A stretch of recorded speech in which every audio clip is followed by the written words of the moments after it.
sounds great. That was good. I went through Inactives there and grabbed a couple that were possibilities, spoke to a couple, but nothing solid as of yet.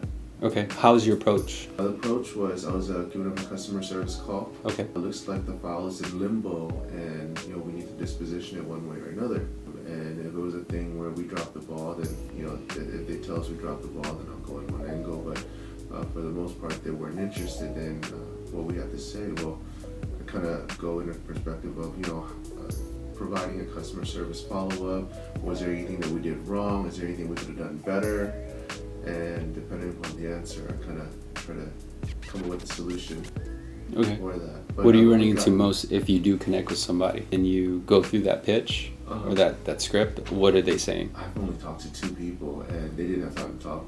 Okay. Yeah, I haven't really got into it too deep. I was reverse searching it, so I didn't exactly take the leads, but just to contact them, and then I ended up taking a couple. Okay. But I've only gotten about 2 people on the phone in terms of the inactives. Okay. If I were going through Inactives right now, I would use that name guide as kind of a target area, right? And then prioritize that list based on that agent's name and just get every loan amount above 300 grand, right? Because it's okay if I don't get a hold of them, they're my property now. So if for whatever reason they called in, it's not gonna go on to the next available agent, it's gonna come to me. And because you're so new, it's okay to farm out leads right now. So you could take 900 a day right now.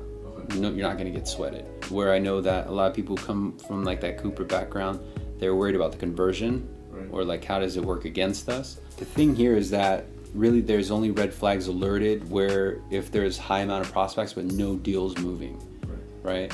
So if you get a large amount of data and it's being pulled through Inactive, it's just a simple communication, just like, hey, I'm claiming a bunch of deals from Inactive. We are actually happier it's being worked rather than just sitting inside of Inactive queue, right? So I think that if you maybe take a few minutes to go through that script, kind of model it and mold it to yours, you'll find that it'll help you gain a little bit more response and control the conversation. So the outbound, the only reason why I would say don't use, hey, it looks like your file is in limbo, because immediately I'm gonna think I don't have a file with you, delete. Make sense? Whereas if I went a completely different side approach and I just said, hey, this is a quick complimentary call or courtesy call. I know you spoke with us in November, but on our records, it doesn't look like we ever sent you out this report. It's a real neat report. It's proprietary to us.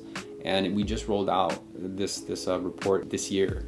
And it's helping a lot of homeowners in your community figuring out the rating of the school system, what the property sold within your area. And since it was never delivered to you, I want to go ahead and send it out to you now. I have the Gmail account, right? Like dnicat@gmail.com. Is that email still valid? They'll agree and comply because they feel like it's already on its way and there's no friction. But right when they agree that they'll accept it, whether it's on email or by voice or phone, then it's your way to open up the dialogue and say, okay, well, before I send it out, let me go and tailor it for you a little bit. I know you spoke with us in November from an internet inquiry. What was the intent? Was it to shorten your term or just maximize your savings? So notice I'm not saying anything about rate or term or cash out or anything like that, right? So it's like, oh, well, my intent was to lower my payment. Got it. Okay, did you get that done? And then say, yeah, I'm in the process with. Okay, cool. What rate did you lock in? I locked in about 3.75. Okay. And did you do an appraisal yet? Like, this just opens a dialogue, right? But if in the event they say, no, I never got around to it. Okay. Is the goal still the same, to lower your payment? And then you can kind of break it on and carry on the dialogue from there. But you're going to get more response if it's more courtesy. People like courtesy things. People like free shit. Right? You're going to add a little bit of curiosity by saying it's this brand new proprietary report or this neat report or this cool report we just launched this month. I want to make sure you get your hands on it for the time you spent with us back in July of last year, right? Because our records show you never received a copy, so it's just a push of a button for me. It's super easy. Just confirming, is this Gmail account still valid? So yeah, Jay, go ahead and send it through. That Gmail account's perfect. Got it. I'm gonna go and send it out today. As a matter of fact, while I had you, let me go ahead and tailor and mold it out for you. And now you have your chance to kind of open up that dialogue again.